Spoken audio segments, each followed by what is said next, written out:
Hello everyone, आज है 14 मई और आज इस वीडियो में हम बात करने जा रहे हैं इजी ट्रिप प्लानर्स के बारे में। 44 रुपीज़ का शेयर है, 2% की तेज़ी है। और देखिए इसका ग्राफ अगर आप देखो तो एक रेंज में अटकता नज़र हर बार आया है। बात करेंगे उसके बारे में क्योंकि लगातार ये गिर ही रहा था। आज जाके थोड़ा सा सुकून मिला है। इवन अगर बाजार की भी हालत भी वैसे ही है, पिछले कुछ दिनों से भाई साहब खूब ज़्यादा गिरा था, आज जाके बाज़ारों में भी पूरी तेज़ी आई है।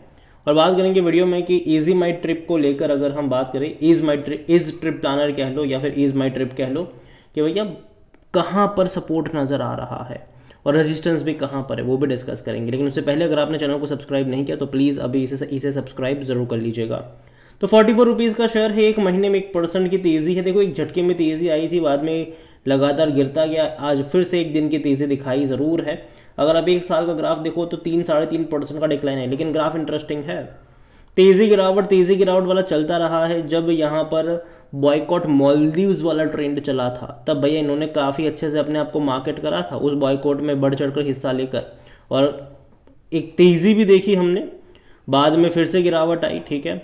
बाद में जब राम मंदिर का इनॉग्रेशन होने वाला था वापस से बड़ी तेज़ी आई, और तब इन्होंने अनाउंस भी करा था कि अयोध्या में ये 5 स्टार होटल बनाने वाले हैं। तेज़ी आ गई, बाद में गिरावट भी आ गई। और चैनल को रेगुलर फॉलो करते हो तो मैं हर बार कहता हूँ कि 45 से 50 का रेंज जो है वो मुझे रेजिस्टेंस वाला लगता है, वहाँ से गिरावट कभी भी आ सकती है। और 35 से 40 का लेवल खरीदारी का लेवल है, जब भी जाए खरीदारी के मौके डेफिनेटली वहाँ पर बनेंगे। और ये मैं लंबे समय से कह रहा हूँ, ठीक है। अभी अगर 44 पे है, लेकिन अगर मान लीजिए कि यहाँ से ये दोबारा 47-48 की रेंज में जाने की कोशिश करता है तो एक प्रॉफिट टेकिंग एक्सपेक्टेड रहेगा, वहाँ से दोबारा एक्सपेक्टेड रहेगा। वापस जब नीचे की तरफ आएगा, अगेन जब नीचे की तरफ होगा ये, तो फिर से खरीदारी के मौके भी बनते नजर आएंगे 35 से 40 रुपए के आसपास। तो एक रेंज में अटका ज़रूर है, और जब तक इस रेंज को तोड़ता नहीं तब तक ब्रेकआउट का सिनारियो मुझे नहीं लगता कि देखने को मिलेंगे यहाँ पर। और अगेन मैं कहूँगा कि जिस स्पेस में ये कंपनी काम करती है, जिस सेक्टर में ये कंपनी काम करती है, कंपटीशन वैसे भी बहुत ज़्यादा है। और अब तो अदानी भी यहाँ पर आ चुके हैं और काफ़ी बड़े पैमाने पर एंट्री करी है उन्होंने। इसके अलावा और भी कई सारे बड़े प्लेयर्स हैं, चाहे वो मेक माई ट्रिप की बात करें, हम गोआईबीबो की बात करें, पेटीएम की भी बात कर लो, IRCTC भी अगर आप देखो तो वो भी कर रहा है सब कुछ। इसके अलावा कई सारे और भी जो छोटे मोटे प्लेयर्स हैं वो भी है, लेकिन बड़े प्लेयर्स भी है वो, ठीक है। अदानी भी एंट्री करे है यहाँ पर। अगर हाल फिलहाल की अपडेट अगर हम देखें तो इज माई ट्रिप ने कोलैबोरेशन करा था SIDBI और उत्तराखंड टूरिज्म के साथ। अब यहाँ पर कौन सा कोलैबोरेशन था, तो देखिए EaseMyTrip in collaboration with small industries development bank of India and the Uttarakhand tourism, उन्होंने अनाउंस करा था तो launch a home stay entrepreneurship training programme to empower home stay owner. देखिए यहाँ पर कई बार होता है कि उत्तराखंड में कई लोगों की खुद की प्रॉपर्टीज़ होती है, चाहे वो घर हो गया, फ्लैट हो गया, विला वगैरह हो गया, तो होम स्टे प्रोवाइड करवाते हैं और उसके लिए उन्होंने उनको ट्रेन करने का काम करा था। और अब जाहिर सी बात है अगर वो उनको ट्रेन करेंगे तो भैया उनकी प्रॉपर्टी अपने वहाँ लिस्ट भी करवाएंगे।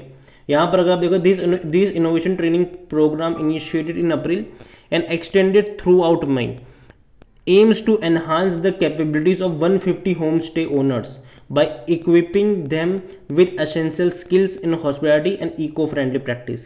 तो जाहिर सी बात है अभी अगर आप देखो तो एक चलन बढ़ रहा है कि होटल से ज़्यादा लोग जो है वो होम स्टे में रुकना भी पसंद करें, जो प्राइवेट विला खरीद मतलब बुक कर रहे हैं 1-2 दिन के लिए, वहाँ पर रुक रहे हैं, और ये काफ़ी अच्छा होता भी है, ठीक है। तो अगर इसको ये वाकई में सक्सेसफुली कर पाते, जो कि अगर हम देखें तो Airbnb करता है ये, ठीक है।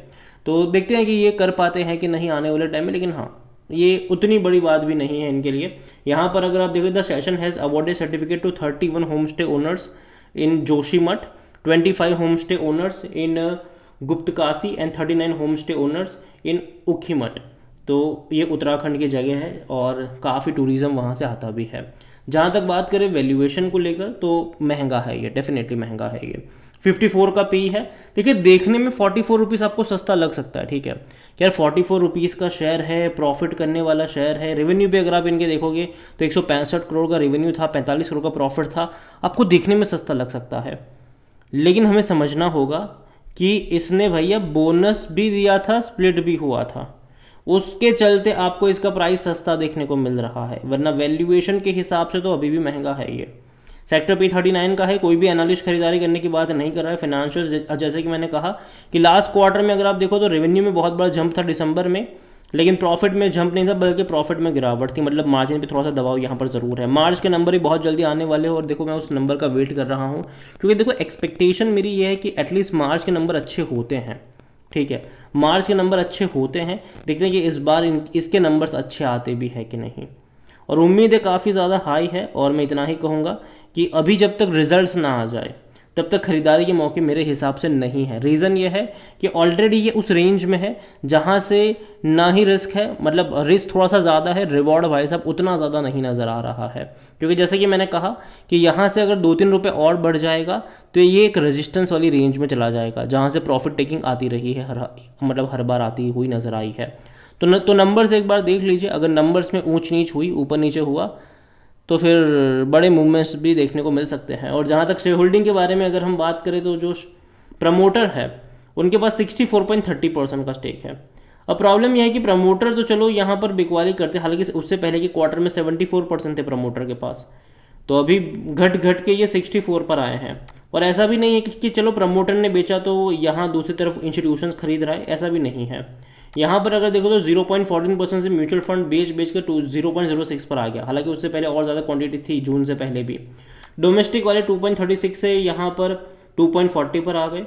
एफआईएल्स 2.55% से देखो तो 2.79 पर आए, लेकिन एफआईएल्स ने लास्ट क्वार्टर में बड़ी खरीदारी करी, 2.18 से इंक्रीज हुए हैं ये, जो कि अच्छी बात है, ठीक है, ख़राब नहीं, अच्छी बात है ये।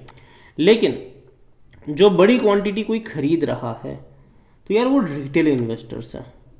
और रिटेल इन्वेस्टर अगर आप देखोगे तो आज के टाइम पे 21% का स्टेक लेकर बैठे हैं, 22.26% का स्टेक है उनके पास, और अदर पार्टीज 8.20%।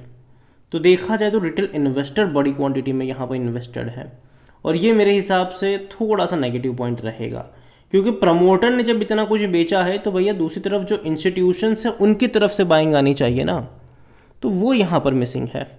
और यही वजह है कि यहाँ पर एक डिसाइसिव तेज़ी नहीं बन पा रही है, एक मोमेंटम अच्छा शिफ्ट यहाँ पर नहीं हो पा रहा है, क्योंकि जो खरीद रहा है वो रिटेल इन्वेस्टर्स है। अदर पार्टीज़ भी है, 8.20% उनके पास भी है, लेकिन अदर पार्टीज़ में हम सब जानते हैं कि भाई साहब कई बार बड़े ऑपरेटर्स भी वहाँ पर छुपे होते हैं और जो वो बेचने का वेट ही कर रहे होते हैं कि कोई अच्छी खबर आए, शेयर में तेज़ी आए, फिर बिकवाली करना शुरू कर देते हैं ये।